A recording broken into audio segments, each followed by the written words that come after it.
안녕하세요. 박원경 변호사입니다. 이번 시간에는 통신매체 이용 음란죄에 관련해서 질문들 많이 주시는데 관련해서 저희가 변호도 하고 그래서 뭐 잘 마무리되거나 불기소 처분이 나거나 검찰이든 또 법원 넘어갔다 하더라도 또 무죄 받거나 이런 사례들을 한번 소개시켜 드리도록 하겠습니다. 제일 먼저 제가 이제 운영하고 있는 블로그입니다. 관련된 성공 사례나 어떤 쟁점들이나 이런 것들 좀 많이 정리를 해놓고 있습니다. 쭉 보시면 저희 사이트고 여기서 이제 검색을 하실 수가 있습니다. 그래서 죄명 검색해서 저희가 예전에 작성했었던 글이지만 여러분한테 도움이 되시고자 한번 정리해서 한번 말씀드리도록 하겠습니다. 잘 아시다시피 통신매체 이용 음란죄는 자기 또는 타인의 성적 욕망을 유발하거나 만족시킬 목적이 기본적으로 있어야 됩니다. 물론 이제 통신매체를 통해서 성적 수치심이나 혐오감을 유발하는 말, 성적 발언들이 기본적으로 통신매체를 통해서 상대방한테 전달되었을 경우를 전제로 해서 그런 목적이 있는 경우에 성립될 수 있는 죄입니다. 쉽게 말하면 전화나 인터넷상 성희롱을 처벌하는 규정이다라고 볼 수가 있습니다. 근데 아시다시피 성폭력 범죄로 되어 있다고 보니까 처벌만 받는 게 아니라 어떤 보완 처분이라고 하죠. 교육도 받을 수 있고 취업 제한 같은 이런 법률상 불이익을 보완 처분이라고 하는데 같이 받게 된다는 것이죠. 전과가 생기게 되면. 법조문은 이렇습니다. 기본적으로 형사사건은 경찰에서 수사를 해서 검찰로 넘어가서 검찰에서 이제 혐의가 있다라고 보면 기소를 하게 되고 혐의가 없다라고 보면 무혐의 불기소 처분 이렇게 마무리가 되게 됩니다. 구체적인 사안들별로 제가 한번 소개시켜 드리도록 하겠습니다. 먼저 이 사건은 대전지방검찰청 홍성지청, 홍성에서 처분이 났던 사건인데 사건 개요는 이렇습니다. 의뢰인분이 공무원이었는데 술을 마시고 귀가했다가 집에서 평소 여자친구분한테 성적인 대화나 성적인 뭐 어떤 사진이나 이런 걸 서로 주고받는 사이였는데 여자친구한테 보낸다라고 했던 사진이 잘못해서 다른 사람한테 간 것이죠. 이제 카카오톡 보면은 대화 목록, 채팅 목록이 있는데 그 중에서 여자친구가 아니라 다른 제3자한테 보낸 것입니다. 제3자는 이제 뭐 우리가 업무상이든 뭐든 이게 대화하는 대화 리스트들이 있지 않겠습니까? 근데 전혀 모르지만 예전에 대화했던 기록이 있으니까 채팅 목록에 있으니까 착각해서 이게 잘못 보낸 거였어요. 다음날 이걸 알게 돼가지고 난리 나서 그쪽에 사과도 하고 어떻게든 죄송하다 이렇게 말을 했는데 그쪽 피해자 쪽에 남편분이 굉장히 좀 험하게 좀 문제를 제기를 하고 또 의뢰인을 협박하거나 또 돈을 또 갈취하려고도 하고 또 때리기도 하고 이런 문제들이 있었어요. 그래서 너무 시달리다 보니까 저희 의뢰인이 오히려 경찰서에 찾아가서 좀 살려달라, 도와달라 이렇게 해서 이 사건화가 된 것이죠. 저희 의뢰는 통신매체 이용 음란죄가 문제가 되고 그 상대방 피해자 쪽의 남편분은 협박, 공갈 이런 죄명으로 또 문제가 됐던 사건입니다. 돈을 뜯거나 뭐 이렇게 뭐 괴롭히거나 이랬다 그래서 이게 통신매체 이용 음란죄가 무죄가 되는 것은 아닙니다. 각각 죄명별로 내 죄, 상대방 죄 각각 판단이 되는 것이죠.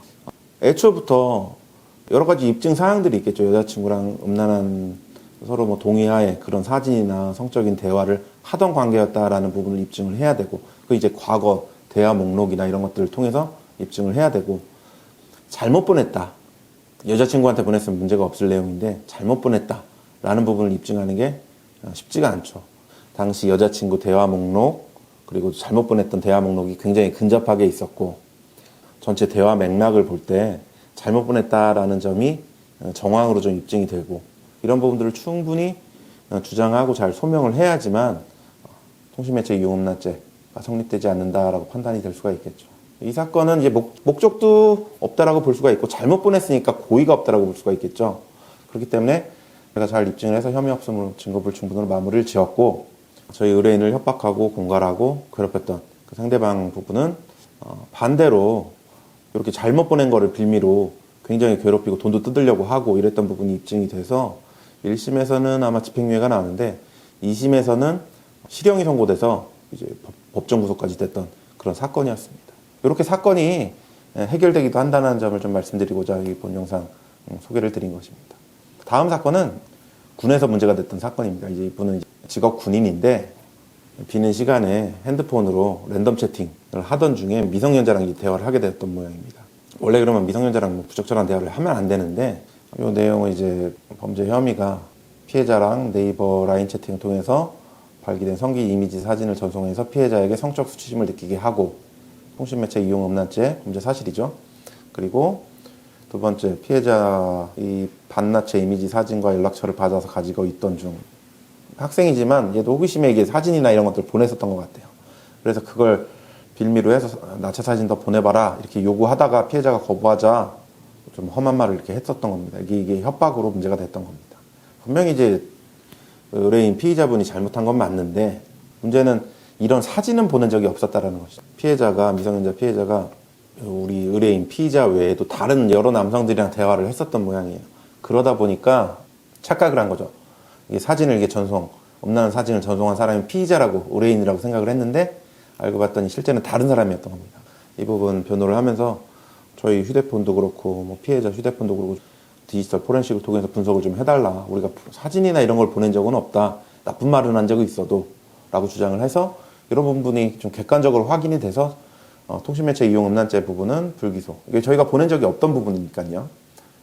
혐의 없음 증거불충분 불기소로 마무리가 되었고 요즘 글씨가 잘 안 보일 수 있는데 협박 부분은 당사자랑 그쪽이랑 이제 원만히 합의가 되었습니다. 제가 합의를 진행을 시켜가지고 잘 설득을 해서 합의가 돼서 불기소 공소권 없음으로 마무리가 됐던 사건입니다.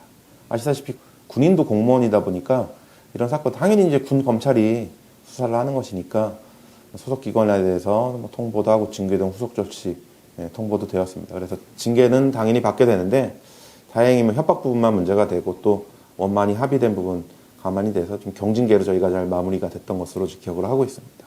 그리고 법원에 넘어가서 이제 무죄가 선고되는 사건이 있습니다. 이 사건은 2018년도 7월 달에 저희가 남부지방법원에서 1심에서 무죄를 선고받았던 사건인데 내용은 이렇습니다. 이게 여기도 좀 일부 나와 있는데 어떤 민원 전화로 좀 약간 민원 제기를 하면서 문제 제기를 했는데 상담원이랑 대화를 하던 중에 조금 서로 좀 실랑이가 좀 있었습니다. 좀 내용을 보면 상담원도 좀 약간 불친절한 부분도 있었고 그러다 보니까 그러면 안 되는데 여성 성기를 지칭하는 욕설이랑 이런 걸 포함을 해서 좀 심한 욕설을 했어요. 그런데 좀 법 내용을 좀 알고 계셨던 분인지 성적 목적이 없었다라고 열심히 주장을 했는데 이 사건이 이제 마무리가 되지가 않고 검찰에서는 죄가 있다라고 봐서 법원으로 재판을 넘기게 됐고 저희가 이때부터 변호를 했던 것입니다. 성적 목적이 없었다라는 부분, 순간적이고 우발적인 욕설이 나왔다. 우리나라 대부분의 욕설이 성적 욕설일 수밖에 없잖아요. 뭐 여성 성기를 지칭하는 부분이 들어가 있기는 하지만 굉장히 말이 험한 사람일 뿐이지 그 순간 어떤 성적 목적을 상정한다라든가 이런 부분이 입증됐다라고 보기는 어렵지 않느냐라고 저희가 충분히 주장을 해서 무죄를 받은 사건입니다. 이 사건에 이제 검찰에서 항소를 했습니다. 당연하죠. 저희가 무죄를 받는데 뭐 검찰 입장에서는 죄가 있다라고 해서 이제 기소를 한 사건이기 때문에 2심도 넘어갔고 저희 2심에서도 무죄를 받고 무죄로 확정지었던 사건입니다. 이 사건 시점을 보면 2018년도 7월입니다. 그러니까 여러분들이 통신매체 이용 음란죄 관련해서 2018년도 문제되는 이 사건과 가장 논란이 되는 문제 사건에도 불구하고 저희가 이 무죄를 받은 적이 있다라는 점을 좀 설명드리고 싶어서 본 영상을 해서 뭐 소개를 하게 됐습니다. 블로그에 적은 내용인데 그리고 또 마지막 내용이 있습니다. 이 부분은 춘천 원주에서 있었던 사건인데 좀 굉장히 좀 독특합니다. 이 사건이 이제 남자분이 저희 의뢰인이고 여자 친구분이 자꾸 좀 바람을 피는 것 같고 의심이 돼요. 자꾸 채팅이나 이런 걸 통해서 다른 사람도 만나고 다니고 이게 의심이 됩니다. 그래서 저희 의뢰인은 다른 남성인 척해서 대화를 걸어본 거예요. 피해자한테. 그래서 성적인 대화도 자꾸 유도를 해보고 성적인 영상도 보내보고 바람핀 상대방의 것처럼 이렇게 시도를 해봤던 것이죠. 이건 이제 실제 그 여자분이 바람을 피웠느냐 불륜을 저질렀느냐 이런 걸 확인하기 위해 가지고 했던 목적이었던 것이지 어떤 성적인 그 자체로 목적이 있다라고 보기는 어렵지 않겠어요. 이미 사귀고 있는 사이였던 것이기 때문에. 하지만 이제 피해자는 남자친구였던 거를 알 수가 없으니까 이제 고소를 하게 되고 수사가 진행이 됐고 검찰에서는 아무리 그렇다 하더라도 성적 목적 만족시킬 목적이라는 게 인정되지 않겠느냐. 대화 수준이나 이런 것들을 볼 때 이렇게 보아서 이제 기소를 했는데 그런 재반 사정을 볼 때 이미 사귀고 뭐 헤어진 상황도 아니고 여전히 교제하던 상황이기 때문에 이 부분은 목적성이 인정되지 않는다라고 열심히 주장을 해서 1심에서 무죄를 받았던 사건입니다. 뭐 수사 단계든 뭐 군검찰이든 또 법원이든 이렇게 무죄 받는 경우도 있다라는 점을 저희가 좀 설명을 드리고자 본 영상을 좀 제작을 하고 제 블로그나 이런 부분을 소개해 드리게 되었습니다. 많이들 질문 주시는 게 이런 사건은 유죄입니까? 이런 사건은 무죄입니까? 이렇게 많이 질문을 주시는데 딱 정해진 게 없어요. 입증을 해낼 수 있느냐? 잘 주장을 할 수 있느냐? 이 부분이 오히려 쟁점입니다. 실제 피해자가 어떤 식으로 고소를 했느냐, 어떤 부분이 피해라고 주장을 하느냐, 이거에 맞춰서 우리가 어떻게 주장을 해내느냐, 경찰 조사에서 뭐라고 진술을 해내느냐, 이거에 따라 가지고 결국은 증거에 의해서 판단이 되는 부분이지, 단순히 이런 상황인데 이게 죄가 되느냐 안 되느냐 이런 부분을 정확히 저희가 판단하기는 어려워요. 물론 이건 벗어나기 어렵다라고 판단 드리는 경우도 있고, 이건 애초에 성적 수치심 주는 발언이라고 볼 수 없으니까 애초 무죄입니다라고 말씀을 드리는 경우도 있지만, 그 중간 영역이 대부분입니다. 그렇기 때문에 좀 자세히 좀 상담을 직접 받아보시고 변론 방향을 좀 신중히 정해서 가능성이 높은 쪽으로 풀어나가시는 게 현명한 방법이지 않을까 싶습니다. 본 영상과 관련해서 궁금하신 부분이 있으면 언제든 좀 소개해 주시고, 저희도 뭐 본 영상과 관련해서 도움이 되신다고 한다면 더 영상 제작도 하고 그렇게 하도록 하겠습니다. 감사합니다.